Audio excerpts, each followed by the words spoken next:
जय हिंद दोस्तों। आप सभी का स्वागत है हमारे यूट्यूब चैनल पे। दोस्तों आज आप सभी को हम जो CUET टेस्ट इंट्रेंस एग्ज़ाम हुआ था उसका हम पूरा दोस्तों जो हमारे हिंदी का क्वेश्चन पेपर है उसको हम पूरा इसमें सॉल्व करके दिखाएंगे। और दोस्तों इंश्योर की कि आप लोग मिलान कर लीजिए कि क्यों कितने क्वेश्चन आपका सही है। दोस्तों हम इसमें आपको एकदम सटीक क्वेश्चन हम आपको क्वेश्चन का आंसर बताने वाले हैं। तो चलिए दोस्तों हम वीडियो को बिना देरी किए स्टार्ट करते हैं। तो देखिए यहाँ पे दोस्तों यहाँ पे पहला क्वेश्चन है, नाथ संप्रदाय के प्रवर्तक या संस्थापक कौन थे।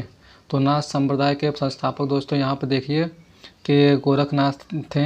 उसके बाद में दोस्तों हम अब सेकंड क्वेश्चन की बात करें तो है प्राकृति पैंगलम के में किसकी रचनाएं संकलित नहीं हैं।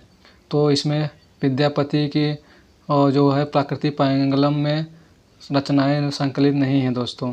उसके बाद में दोस्तों तीसरे नंबर क्वेश्चन की हम बात करते हैं। तीसरा नंबर क्वेश्चन है दोस्तों, निम्नलिखित में से कौन रीतिबद्ध कवि है। तो इसका आंसर है बिहारी, जो रीतिबद्ध कवि हैं दोस्तों। तो इसमें देखिए दोस्तों यहाँ पे उसके बाद में चौथे नंबर क्वेश्चन की बात करें तो हम हिंदी दिवस कब मनाया जाता है। 14 सितंबर को दोस्तों। ये बहुत ही इजी क्वेश्चन आया हुआ है। 14 सितंबर को मनाया जाता है हिंदी दिवस। उसके बाद में हम बात करें संविधान के अनुसार हिंदी में कौन सा दर्जा प्राप्त है। तो संविधान के अनुसार हिंदी को यहाँ पे राजभाषा का दर्जा प्राप्त किया गया है दोस्तों। आप सभी लोग जानते हैं जो हमारा हिंदी जो है हिंदी भाषा राजभाषा मानी गई है संविधान के अनुसार। उसके बाद में यहाँ पे दोस्तों हिंदी प्रदीप पत्रिका में संपादक कौन है। तो बालकृष्ण भट्ट हिंदी प्रदीप पत्रिका के संपादक माने जाते हैं दोस्तों। उसके बाद सातवें नंबर क्वेश्चन की बात करते हैं। 7 नंबर क्वेश्चन है हमारा, हिंदी का प्रथम समाचार पत्र कौन सा है। हिंदी का समाचार पत्र दोस्तों यहाँ पे उदित मार्तंड है। उसके बाद में 8वें नंबर क्वेश्चन है, शिव शंभू का चिट्ठा किसकी रचना है। शिव शंभू का चिट्ठा दोस्तों है बाल मुकुंद गुप्त की रचना है दोस्तों यहाँ पे। और दोपहर का भोजन के लेखक कौन है। दोपहर का भोजन दोस्तों यहाँ पे अमरकांत हैं। दोपहर के भोजन का लेखक अमरकांत है। उसके बाद में दोस्तों यहाँ पर नई कविता के प्रतिमान के लेखक कौन है। नामवर सिंह। नामवर सिंह दोस्तों नए कविता के प्रतिमान के लेखक हैं दोस्तों। उसके बाद में 1965 में भारत में 11वां नंबर क्वेश्चन है दोस्तों, 1965 में भारत में अकाल था में कौन सा काल है।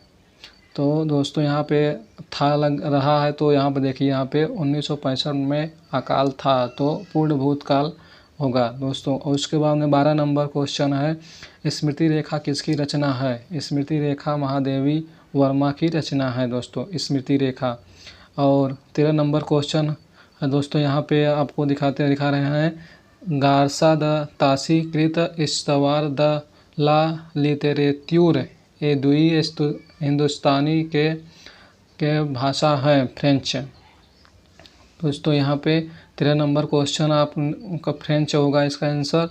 उसके बाद में 14 नंबर क्वेश्चन है, आदिकाल में सिद्ध सामंत काल की संज्ञा किसने दी। आदिकाल में सिद्ध सामंत काल की संज्ञा दोस्तों राहुल संस्कृत्यान ने दिया था। और उसके बाद में 15 नंबर क्वेश्चन, होरी किस उपन्यास का पात्र है। दोस्तों यहाँ पे होरी किस उपन्यास का पात्र है। दोस्तों यहाँ पे देखिए यहाँ पे गोदान है वो होरी उसमें एक पात्र है दोस्तों। 16 नंबर क्वेश्चन, निम्नलिखित में से कौन महिला आंचल का पात्र नहीं है। जो दोस्तों महिला आंचल आप जानते हैं कि फणीश्वरनाथ रेणु ने लिखा है। तो इसमें कौन सा तो उसमें आपको क्वेश्चन में आपको दिया गया था तो पात्र उसमें जयदेवपुरी या झूठा सच का पात्र है दोस्तों। उसमें किसमें नहीं है पूछा गया था तो आपको विकल्प में देख करके आपको कौन कौन से थे और जो नहीं थे उसमें जयदेवपुरी नहीं थे दोस्तों। तो उसके बाद में 17 नंबर क्वेश्चन, निम्नलिखित में से कौन व्यंग्यकार हैं। हरिशंकर परसाई। निम्नलिखित में से कौन व्यंग्यकार हैं तो हरिशंकर परसाई हैं। उसके बाद में 18 नंबर क्वेश्चन दोस्तों यहाँ पे देखिए 18 नंबर क्वेश्चन है, निम्नलिखित में से भक्ति काल के कवि हैं जायसी और कबीर और गुरु नानक। अब दोस्तों आपके वहाँ उसमें आपको विकल्प में कौन से दिए गए, जायसी अगर आया है तो जायसी, अगर कबीर है तो कबीर, गुरु नानक इन तीनों में से आपको जो आपके क्वेश्चन में विकल्प में दिया गया उसको आपको टिक करना होगा। संस्कृति के 4 अध्याय के लेखक हैं। संस्कृति के 4 अध्याय के लेखक हैं? तो रामधारी सिंह दिनकर। दोस्तों यहाँ पे रामधारी सिंह दिनकर 19 नंबर क्वेश्चन का आंसर सही होगा। 20 नंबर क्वेश्चन की बात करें दोस्तों यहाँ पे, निम्नलिखित में से किस उपन्यास में भारत विभाजन त्रासदी को केंद्र में रखकर रचनाकार ने रचना की?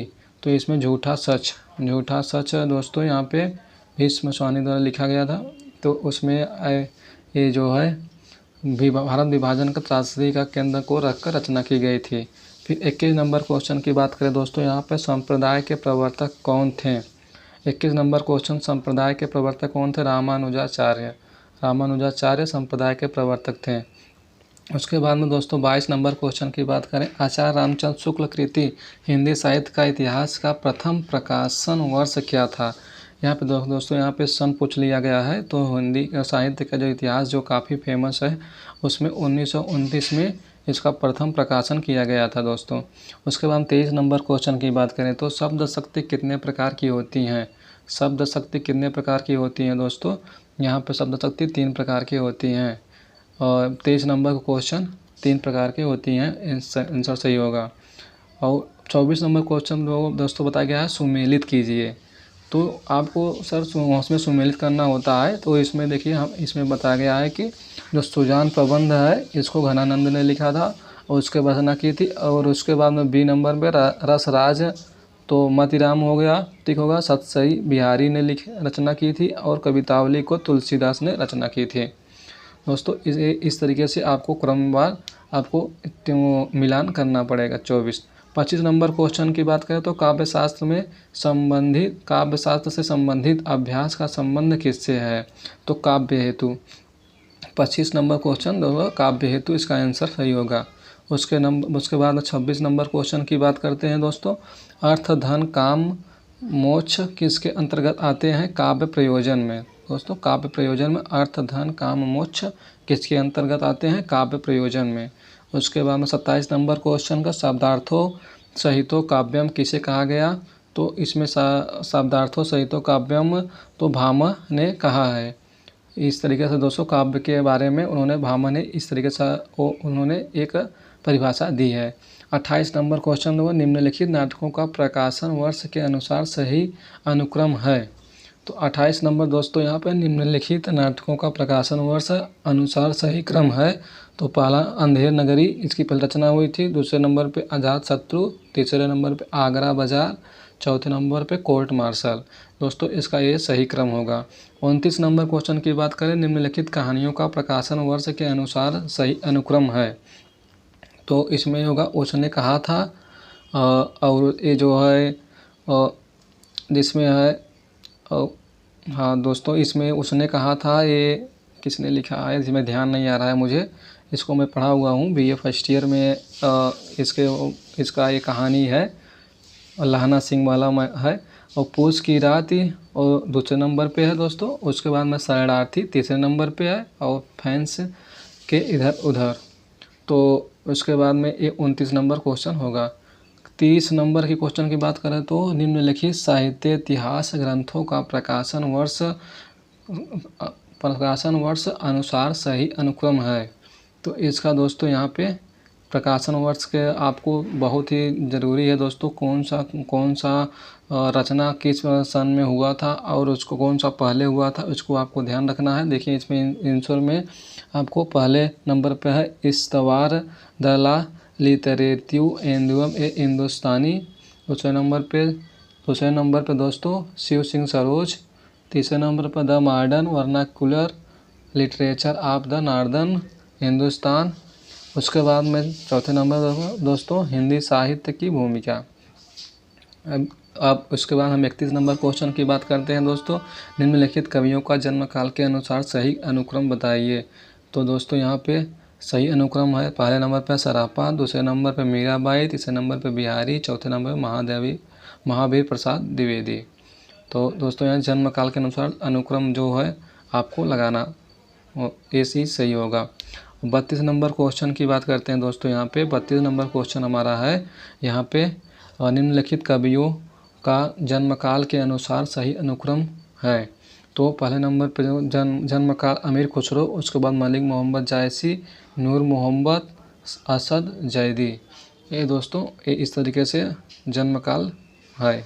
उसके बाद में हम दोस्तों यहाँ बात करते हैं निम्नलिखित उपन्यासों का प्रकाशन वर्ष के अनुसार सही अनुक्रम है। तो दोस्तों 33 नंबर क्वेश्चन का आंसर होगा, पहले नंबर प्रकाशन वर्ष पूछा गया है तो इसमें प्रकाशन वर्ष में पहले परीक्षा गुरु, दूसरे नंबर पे गोदान और तीसरे नंबर पे शेखर के एक जीवनी, चौथे नंबर पे मैला आंचल जो फरीश्वरनाथ रेणु ने लिखा था, रचना की थी। उसके बाद हम 34 नंबर पे बात करते हैं निम्नलिखित रचनाओं का सही अनुक्रम बताइए। निम्नलिखित रचनाओं का सही अनुक्रम, दोहा कोश, विनय पत्रिका, कवित्र रत्नाकर और प्रिय प्रवास चौथे नंबर पे होगा दोस्तों। और फिर 35 नंबर क्वेश्चन हम आपको बताते हैं, हिंदी साहित्य इतिहास लेखन में सबसे पहले काल विभाजन प्रवृत्ति निरूपण के मूल्यांकन किसने किया? तो जॉर्ज ग्रियर्सन ने। देखो यहाँ पे दोस्तों आपको ध्यान रखना है, जो साहित्य इतिहास जो है रामचंद्र शुक्ल से पहले ही काल विभाजन के बारे में जॉर्ज ग्रियर्सन ने उन्होंने पूरा अच्छे तरीके से नहीं तो वो उन्होंने पहली बार उन्होंने काल विभाजन का निरूपण तैयार किया था। 36 नंबर क्वेश्चन की बात करते हैं दोस्तों, सही विकल्प चुनिए। सही विकल्प चुनिए में दोस्तों यहाँ पे नहुस, गोपाल चंद्र गिरिधर दास, उसके बाद भारत दुर्दशा भारतेंदु, और सी नंबर पर चंद्रकांता देवकी नंद खत्री, और डी नंबर पर जानकी मंगल शीतला प्रसाद त्रिपाठी। तो दोस्तों आपको यहाँ पे सभी का एक सही बता दिया गया है और आप इसको आप वहाँ पे क्वेश्चन में आप मिलान कर लीजिए कि कौन सा इसमें सही था और कौन से गलत थे। ये सभी इसमें सही हम बता दिए हैं दोस्तों।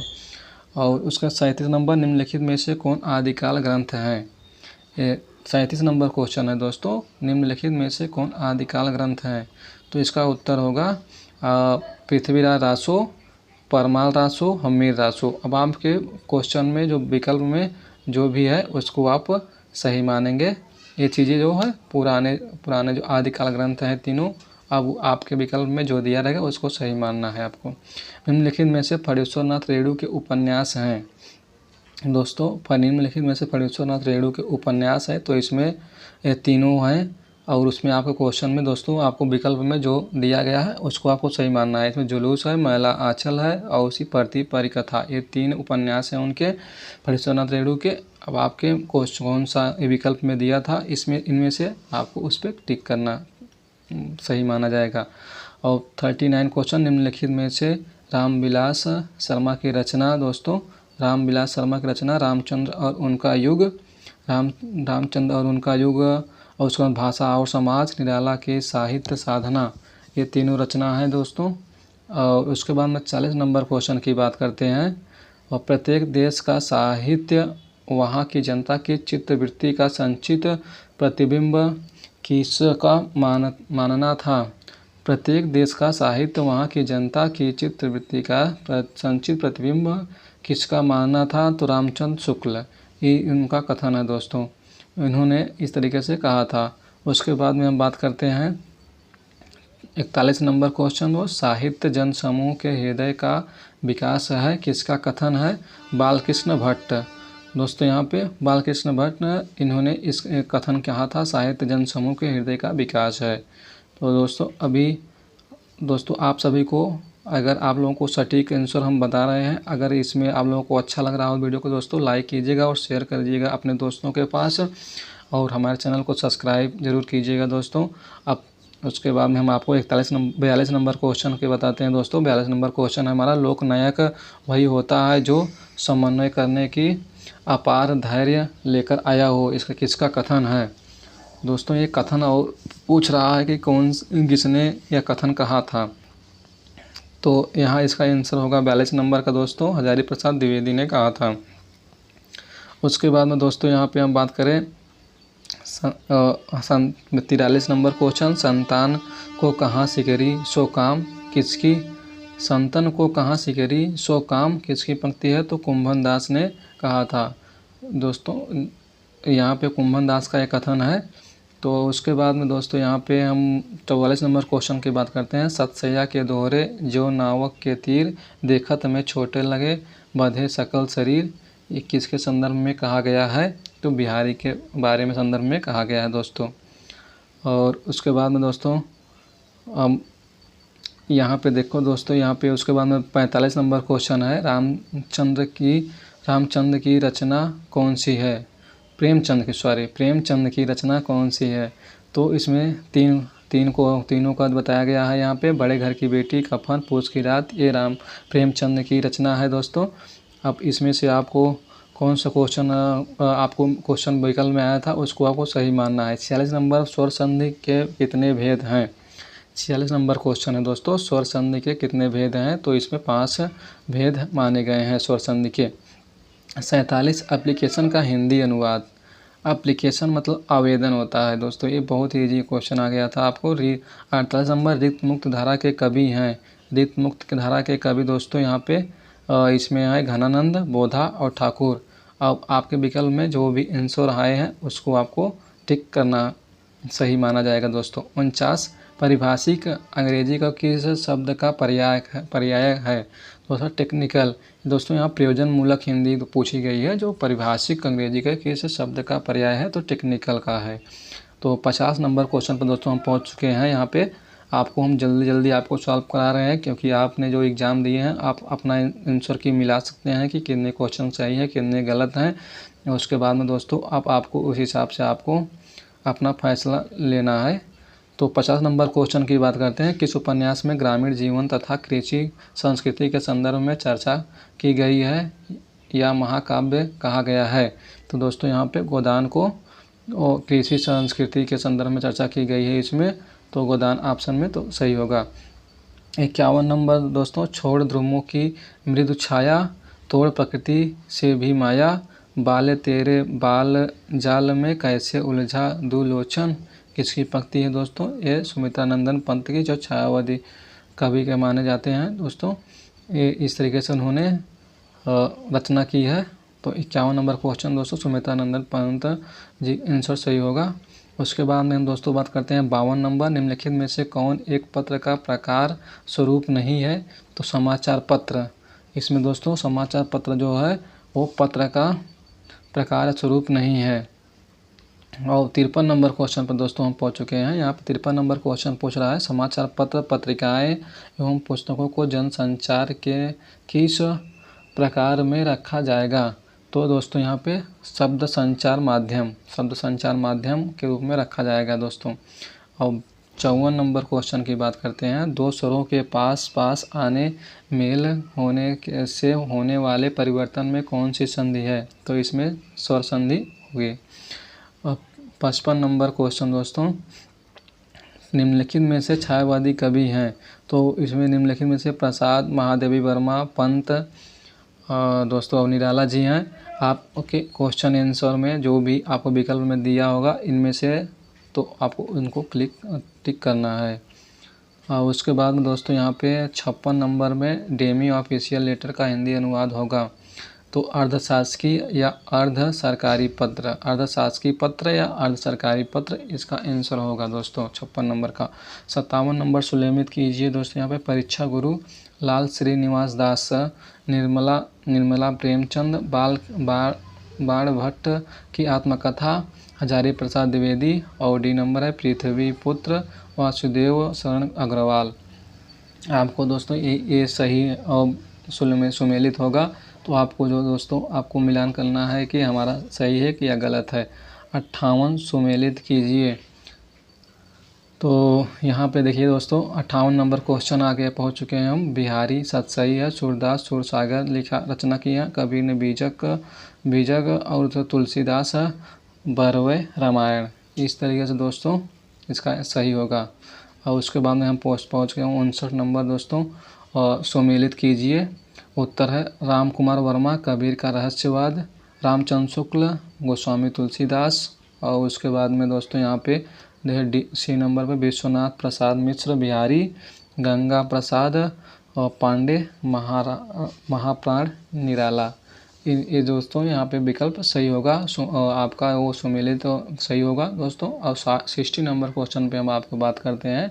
यहाँ पे कथन पूछा गया है, आपको कौन से कथन किसके सही है और किसके गलत है दोस्तों। यहाँ पे आपको बहुत ही इम्पोर्टेंट और दो क्वेश्चन होते हैं।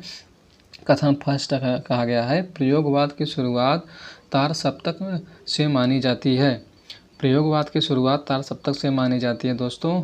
और दूसरा कथन है, प्रयोगवाद बोध बौद्धिकता की अपेक्षा भावनात्मकता को अधिक महत्व देता है। कथन फर्स्ट सही है और सेकंड गलत है दोस्तों इसमें अधिक महत्व देता है नहीं, दोनों समान महत्व देते हैं।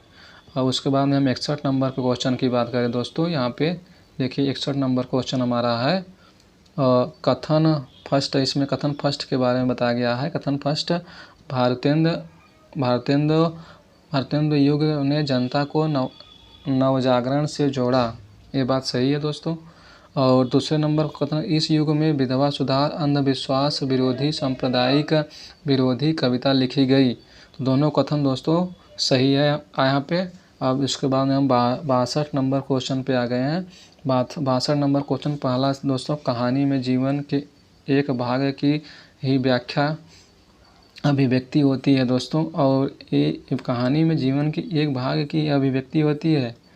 और उसके बाद में कथन सेकंड, उपन्यास में जीवन के संपूर्ण को व्यक्त कर पाना संभव होता है। जी सर, क्योंकि कहानी में आपको छोटे रचना करना होता है, उसमें एक भाग को ही एक अभिव्यक्ति की होती है दोस्तों। और दूसरे नंबर पर उपन्यास में तो पूरा संपूर्ण संकलन किया जाता है, उसका पूरा व्यापक रूप से संभव होता है दोस्तों।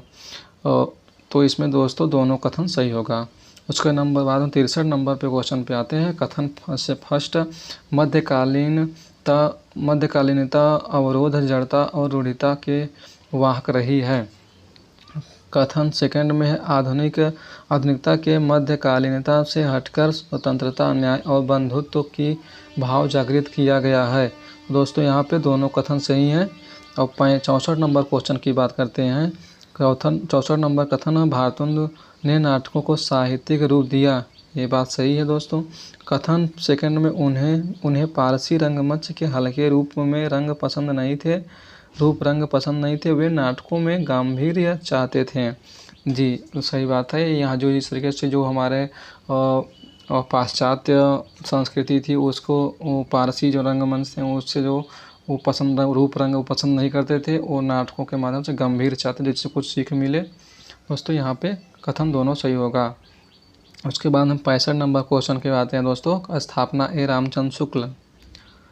दोस्तों यहाँ पे देखिए दोस्तों, अभी तक अगर आपने हमारा चैनल सब्सक्राइब नहीं किया दोस्तों सब्सक्राइब जरूर कर लीजिएगा, और दोस्तों बेल आइकन प्रेस कर दीजिएगा ताकि नोटिफिकेशन हम इस तरीके से वीडियो अगर बनाए आने वाले जो तैयारी कर रहे हैं दोस्तों एमआई हिंदी का इंट्रेंस एग्ज़ाम की, तो उसके बारे में वीडियो दोस्तों हम आपको लेकर आएंगे। और उसके लिए और ज़्यादा जानकारी चाहिए तो कमेंट में ज़रूर बताइएगा, अगर कोई त्रुटि हो तो उसके बारे में भी बताइएगा दोस्तों। अगर आपको अच्छा लगा तो उसका फीडबैक ज़रूर दीजिएगा। अब 65 नंबर क्वेश्चन पर दोस्तों हम यहाँ पहुँच चुके हैं। 65 नंबर क्वेश्चन हमारा है, स्थापना ए, रामचंद्र शुक्ल ने आदिकाल को वीर गाथा काल नाम दिया। ये बात सही है दोस्तों। स्थापना तर्क क्या है, रामचंद्र शुक्ल ने अवचेतन मन में आदिकाल के लिए वीर गाथात्मक लगाव था, और इस भाव को दोस्तों साहित्य के अन्य कालों के संबंध में प्रतिस्थापित नहीं किया जा सकता था। तर्क आर फिर है दोस्तों, आचार्य शुक्ल को वीर गाथाएँ प्रभावित करती थी, अन्य कालों में शुक्ल के पास वीर गाथा काल नाम रखने का कोई अवकाश ही न था, अतः उन्होंने आदिकाल को वीर गाथा काल कहा। तो दोस्तों इसमें ए सही है, दूसरा आर गलत या सही है। इसमें गलत की संभावना अधिक है, इसमें आपको थोड़ा सा इसमें डाउट हो तो दोस्तों आप लोग इसको आप अपने से समझिएगा। 66 नंबर क्वेश्चन दोस्तों, 66 नंबर क्वेश्चन दोस्तों कि कथन फर्स्ट है, सांप्रदायिकता समस्या प्रेमचंद की रचना का चिंता का मूल्य या मुख्य विषय थी। तो दोस्तों ये बात तो सही है, सांप्रदायिक समस्या के प्रेमचंद जी ने रचना करते थे। और उसके बाद कथन सेकंड, स्वतंत्रता आंदोलन से